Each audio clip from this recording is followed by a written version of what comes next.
नहमदुहु व नुसल्ली व नुसल्लिमु अला रसूलिहिल करीम अम्मा बाद फ़अऊज़ु बिल्लाहि मिनश शैतानिर रजीम बिस्मिल्लाहिर रहमानिर रहीम क़ुल हाज़िही सबीली अदअू इलल्लाहि अला बसीरा आमन्तु बिल्लाहि सदक़ल्लाहुल अज़ीम अस्सलातु वस्सलामु अलैका या सय्यदी या रसूलल्लाह व अला आलिका व अस्हाबिका या सय्यदी या हबीबल्लाह। अस्सलामु अलैकुम व रहमतुल्लाहि व बरकातुहू। बिहम्दिही ताला अल्लाह रब्बुल इज़्ज़त का लाख लाख शुक्र है, उस अज़ीम मुक़द्दस ज़ात ने हमें दीन इस्लाम के इस अज़ीम मरकज़ में दीन सुनने सुनाने का मौका नसीब फ़रमाया। दुआ है अल्लाह रब्बुल इज़्ज़त हमारा ये वक्त हमारी कब्रों का सामान बना दे। नगीना सोशल वेलफेयर सोसाइटी और अंजुमन इशाअत दीन इस्लाम रजिस्टर्ड पंजाब को अल्लाह ताला मज़ीद बरकतें और तरक्की नसीब फ़रमाए और किबला बाबा जी सरकार रहमतुल्लाह अलैह के मिशन को अल्लाह ताला हमेशा जारी रखे। सूरह यूसुफ की आयत नंबर 108 है। अल्लाह रब्बुल इज़्ज़त ने इरशाद फरमाया, क़ुल हाज़िही सबीली, ये मेरा रास्ता है, अदअू इलल्लाहि अला बसीरा। इब्राहीम अलैहिस्सलाम की अल्फाज हैं कि बसीरत पर अल्लाह ताला की तरफ मैं बुलाता हूँ। आना व मन इत्तबानी, मैं भी और वो जिन्होंने मेरी पैरवी की।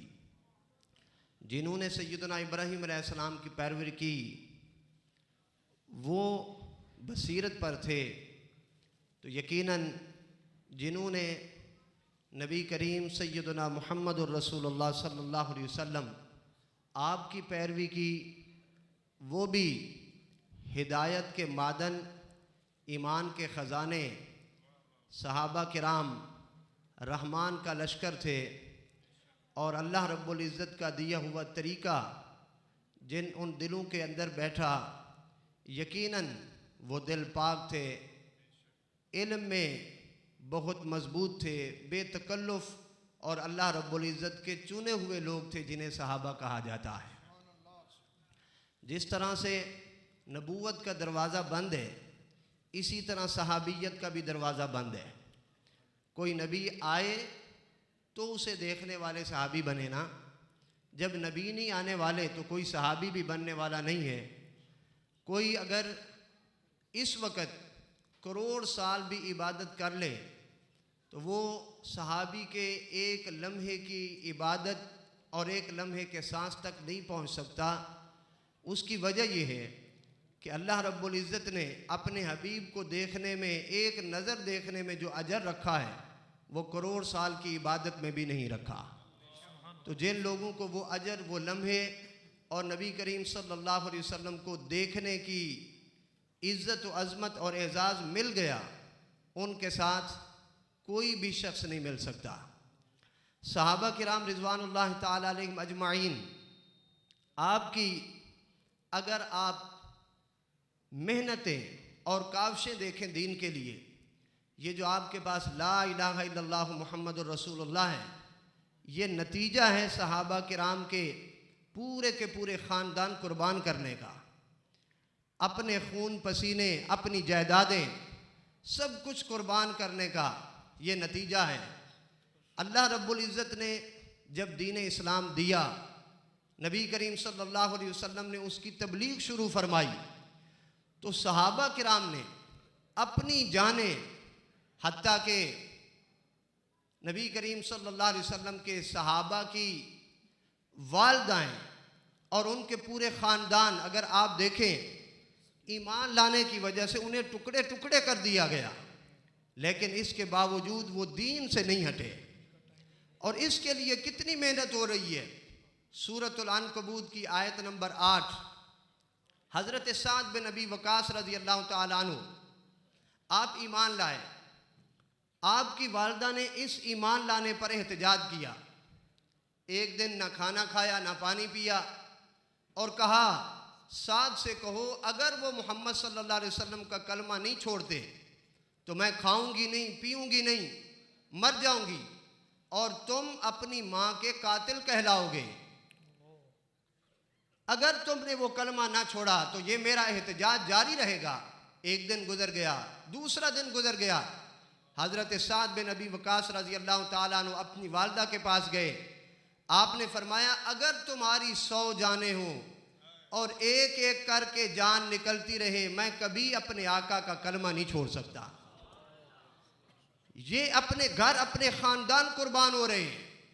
सैयदना खालिद बिन वलीद रज़ी अल्लाह ताला अन्हु ने जो फ़ारस के बादशाह को ख़त लिखा था, उस ख़त के अंदर लिखा हुआ क्या था?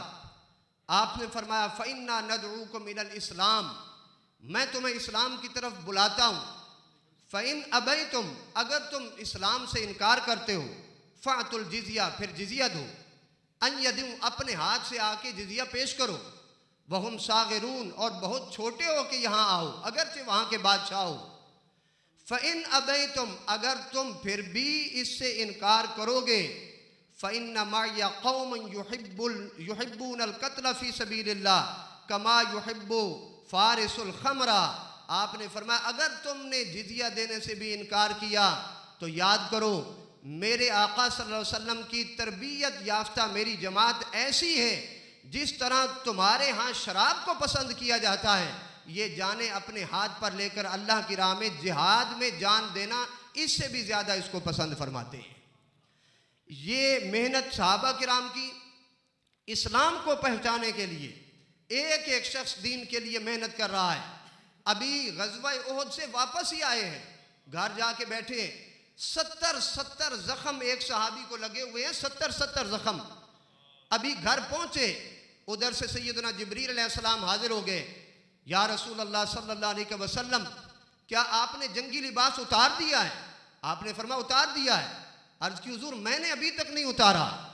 कबीला बनु कुरैज़ा, कबीला बनु नज़ीर, जिन्होंने उहद के वक़्त आपके साथ गद्दारी की थी, मदीना में रहकर कुफ़ारे मक्का का साथ दिया था, अल्लाह रब्बुल इज़्ज़त ने उनके ख़िलाफ़ जाने का हुक्म फरमाया है।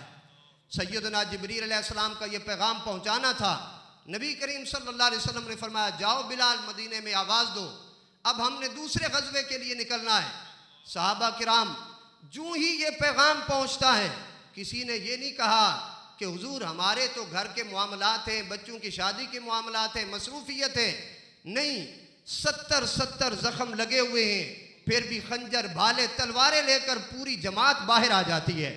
जब ये बाहर आते, जब अल्लाह रब्बुल इज़्ज़त की तरफ से ये आयत करीमा नाज़िल होती है, अल्लज़ी नस्तजाबू लिल्लाहि वर रसूल मिन बाद मा असाबहुमुल क़र्ह।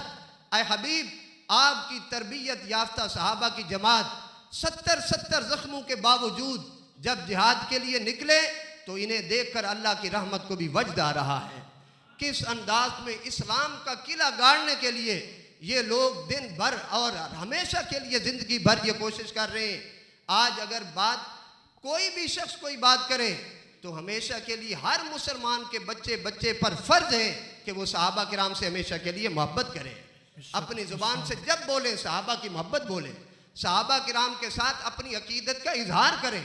हाँ, अगर कहीं कोई ऐसी बात है भी, मैं आखिरी बात फैसले के तौर पर एक हदीस जो मुफ्ती अहमद यार खान नईमी रहमतुल्लाह अलैह ने सहाबा किराम के मामलात पर एक बेहतरीन हदीस उस पर तबसरा किया है। मिशकात की 3302 नंबर हदीस है। हज़रत उसामा रज़ी अल्लाह ताला अन्हु जब कबीला जुहैना की तरफ जाते हैं, वहाँ जाके जिहाद हो रहा है, एक बंदे पर आपने तलवार उठाई।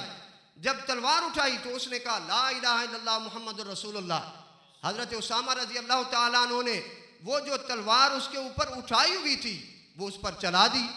ये पैगाम नबी करीम सल्लल्लाहु अलैहि वसल्लम पर पहुंचा कि हुजूर उस बंदे ने कलमा पढ़ लिया था। हज़रत उसामा बिन ज़ैद ने फिर भी उस पर ये तलवार चला दी। हुजूर सल्लल्लाहु अलैहि वसल्लम ने हज़रत उसामा को बुलाया। आपने फरमाया कि उसकी तुमने वो गर्दन क्यों उतारी जब वो कलमा पढ़ रहा था? अर्ज़ की, हुजूर वो तो मेरे डर की वजह से पढ़ रहा था, इससे पहले वो दिल से मुसलमान ही नहीं था, कलमा नहीं पढ़ता था। इस तलवार से बचने के लिए उसने पढ़ा, तो मैंने कहा कि उसका कलमा पढ़ना इस वक्त उसके लिए फ़ायदे में नहीं है। नबी करीम सल्लल्लाहु अलैहि वसल्लम ने फरमाया, फ़हल्ला शक़क़्ता अन क़ल्बिही, तूने फिर उसका दिल क्यों नहीं चीर लिया? कैफ़ तस्नअ बिला इलाहा इल्लल्लाह, जब वो क़यामत के दिन अपना ला इलाहा इल्लल्लाह लेकर आएगा तो तुम उसका क्या जवाब दोगे? यहाँ मुफ्ती अहमद यार खान नईमी रहमतुल्लाह अलैह आप फरमाते हैं कि नबी करीम सल्लल्लाहु अलैहि वसल्लम ने हज़रत उसामा बिन जैद से किसास नहीं लिया, दियत का भी मुतालबा नहीं किया। अगरचे वो काम आपने फरमाया कि तुमसे काम गलत हुआ, ये नहीं उसको मारना चाहिए था जब उसने कलमा पढ़ लिया, लेकिन किसास नहीं है, दियत नहीं है। उसकी वजह क्या है? उसकी वजह यह है कि उन्होंने इज्तिहाद किया था कि मेरा तलवार चलाना इसके लिए सही होगा। तो हज़रत मुफ्ती अहमद यार खान नईमी रहमतुल्लाह अलैह फरमाते जब भी सहाबा किराम की कोई बात आती है तुम्हारे सामने, वो सिफीन के मामले हों या जंग जमुल कोई भी मामला हो, तो उसको इज्तिहाद पर रखना होगा। और हर सहाबी हमेशा के लिए इस्लाम के माथे का झूमर है, जिसका हमारी नस्लों पर एहसान है। अल्लाह ताला उनसे मोहब्बत व अकीदत नसीब फरमाए। व आखिर दावाना अनिल हम्दुलिल्लाहि रब्बिल आलमीन।